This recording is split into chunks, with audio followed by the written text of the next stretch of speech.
warahmatullahi wabarakatuh. Kembali lagi dengan saya Husnul Khotimah. Selamat datang, salam sejahtera untuk kita semua. Berita hari ini adalah tentang hal positif dan negatif teknologi yang terjadi di Indonesia. Berikut adalah hal positif yang terjadi dalam teknologi di Indonesia. Laporan dari CNN Indonesia. Cara kerja mesin ini sangat mudah. Pengguna hanya membuka website yang terkoneksi dengan mesin, kemudian mengupload dokumen yang ada di telepon seluler, dan pilih dokumen yang akan dicetak. Setelah itu, pengguna diarahkan melakukan pembayaran dengan alat pembayaran digital. Biaya untuk mencetak dokumen tidak berwarna sebesar Rp500 dan berwarna Rp1.000 per lembar. Selain daripada hal positif yang terjadi di Indonesia dengan teknologi, juga ada hal negatif dari teknologi yang terjadi di Indonesia. Berikut kita saksikan.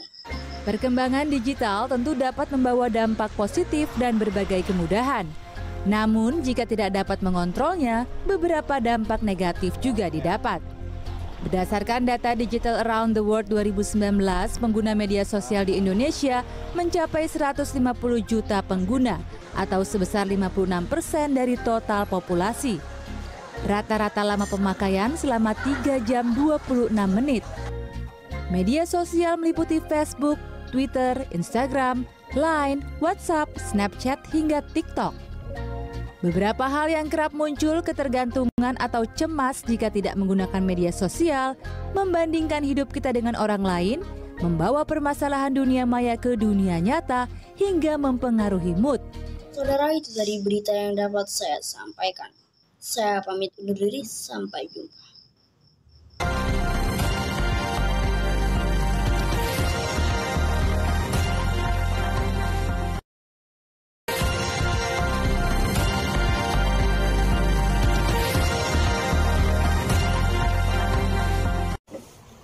Assalamualaikum warahmatullahi wabarakatuh. Selamat siang pemirsa, kembali lagi bersama saya di sini. Di sini saya akan menyampaikan berita tentang perkembangan teknologi. Perkembangan teknologi informasi dan komunikasi di Indonesia memiliki sejarah yang cukup panjang dalam perjalanannya. Sebab perkembangan teknologi di Indonesia sudah dimulai hampir 1 abad yang lalu. Memang, perkembangan teknologi informasi ini beriringan dengan peradaban manusia dari zaman ke zaman.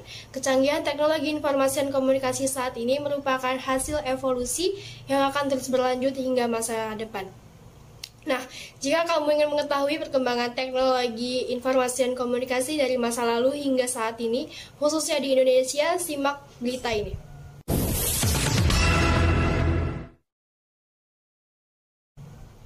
Yang pertama, radio sebagai teknologi informasi pertama.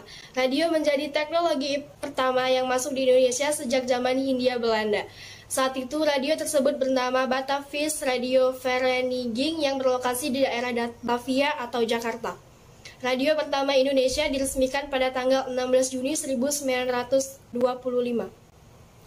2. Televisi. Setelah radio, televisi muncul pertama kali di Indonesia pada siaran pertama 17 Agustus 1962 melalui Televisi Republik Indonesia atau TVRI yang berisi siaran tentang peringatan Hari Kemerdekaan Republik Indonesia dari Istana Merdeka, Jakarta.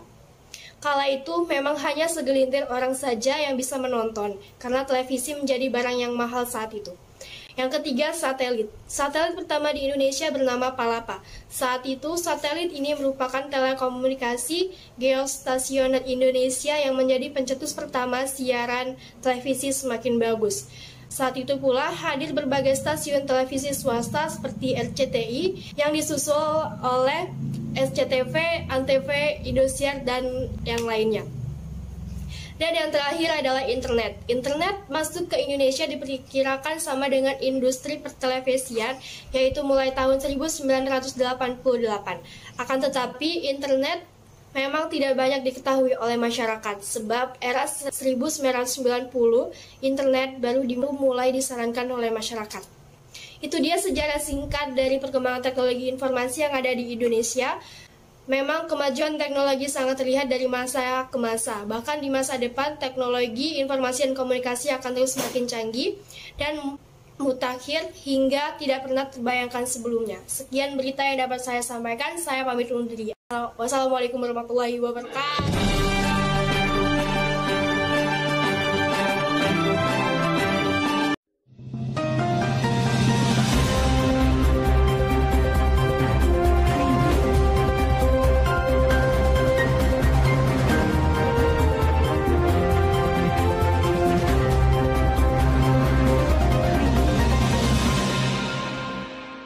Assalamualaikum warahmatullahi wabarakatuh.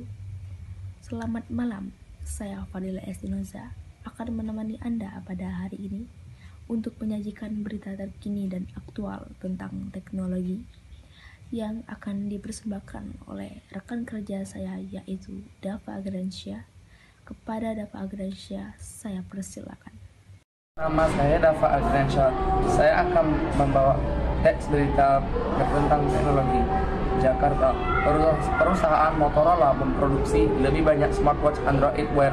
Moto 360 smartwatch ini sekarang sangat populer di seluruh dunia berdasarkan laporan di tahun 2014. Tahun 2014 merupakan tahun awal yang baik. Motorola Android Wear memproduksi produk smartwatch mereka. Produk tipe Moto 360 menjadi lebih populer dibandingkan produk smartwatch serupa yang dikeluarkan oleh perusahaan LG dan Samsung.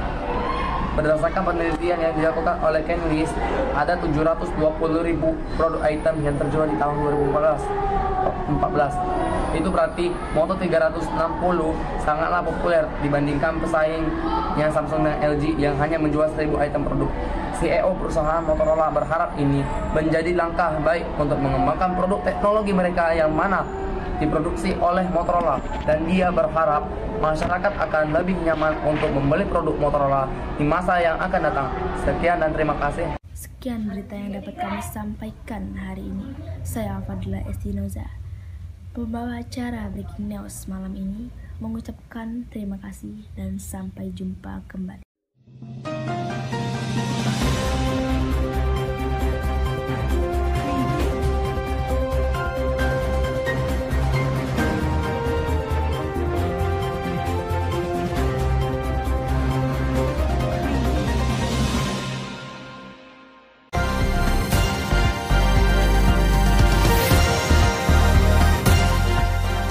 Selamat siang pemirsa, apa kabar Anda hari ini?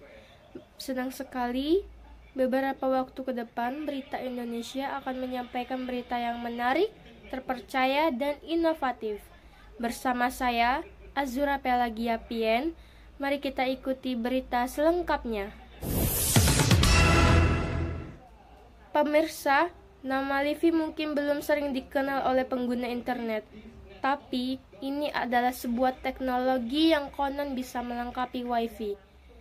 Perusahaan teknologi Femenil saat ini sudah mulai menguji perangkat tersebut dengan perangkat simulasi. Hasilnya, Livi dapat menyalurkan data lebih cepat daripada Wi-Fi terbaik saat ini. Berikut video selengkapnya. Dalam kehidupan sehari-hari, selain menggunakan paket data dari operator seluler, seringkali kita terkoneksi dengan internet menggunakan Wi-Fi. Berkat perkembangan teknologi, kini kita bisa menikmati koneksi internet dengan teknologi Li-Fi. Li-Fi adalah singkatan dari Light Fidelity. Istilah Li-Fi diciptakan oleh Profesor Harold Haas dari Universitas Edinburgh, Skotlandia. Li-Fi adalah teknologi untuk mengirimkan koneksi internet melalui gelombang cahaya sebagai pengganti gelombang radio yang digunakan oleh Wi-Fi. Salah satu keunggulan Li-Fi adalah koneksi internet yang lebih cepat. Saat ini sebuah perusahaan elektronik asal Eropa mengklaim koneksi Li-Fi mereka sanggup mencapai 30 MB per detik. However, with Li-Fi, it's completely different. It's an empty highway. You can speed as much as you can and as you want.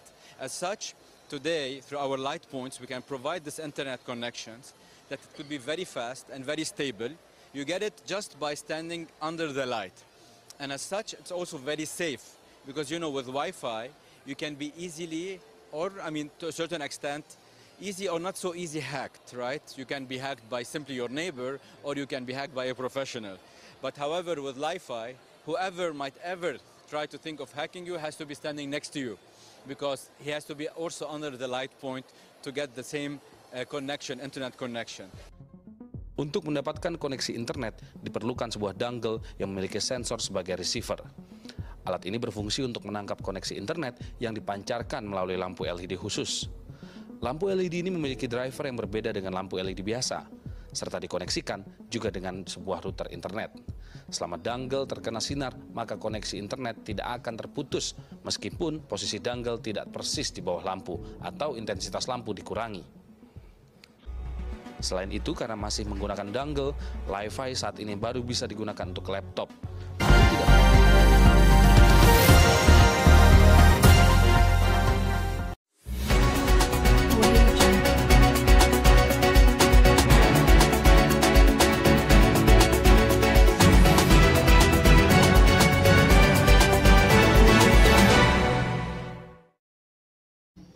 Assalamualaikum warahmatullahi wabarakatuh.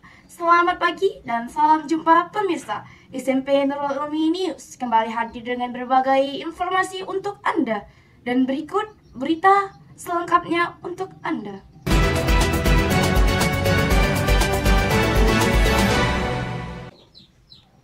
Saudara, perkembangan teknologi semakin pesat. Salah satunya transformasi alat komunikasi dari era manual ke digital. Dan dapat dikatakan, transformasi alat komunikasi ini sangat menunjang percepatan dalam komunikasi. Yang pertama ialah telegraf. Telegraf ini sudah ada pada tahun 1837 yang dibuatkan oleh Samuel F. B. Morse di Amerika Serikat, di mana telegraf ini digunakan untuk mengirim atau menerima pesan jarak jauh dengan menggunakan kode Morse. Tahun 1876 muncul telepon buatan Alexander Graham Bell, walau sebenarnya ia hanya ingin menyempurnakan telegraf.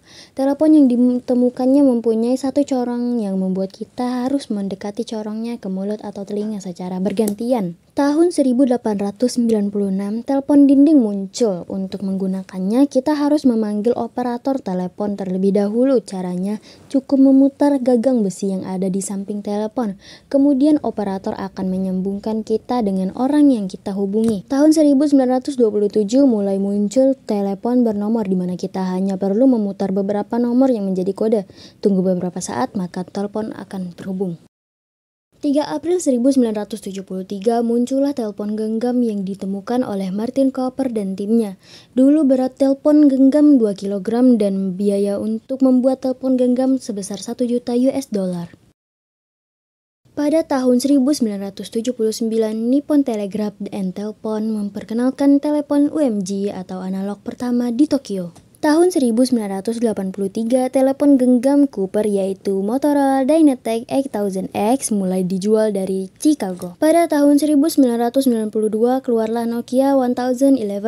Telepon ini dapat digunakan untuk mengirim pesan dan telepon dengan layanan telepon GSM.